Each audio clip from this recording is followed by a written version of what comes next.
Center the valley starter in the middle of the valley. The corners on both sides of the valley starter should be even with the edge of the TimberSteel eave drip edge flashing. Mark the underside of the valley starter along the drip edge metal. Cut the valley starter along those lines to match the profile of the drip edge.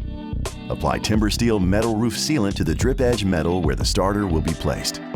Position the valley starter in place and secure it with one nail in the upper left and right corners.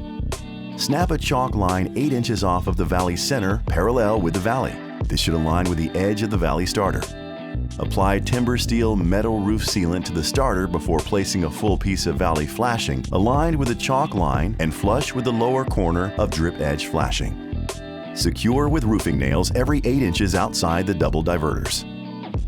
Set the upper valley flashing in place by opening the T-diverter while sliding down over the lower piece until there is at least a 4-inch overlap. Continue up the valley as needed to complete the run.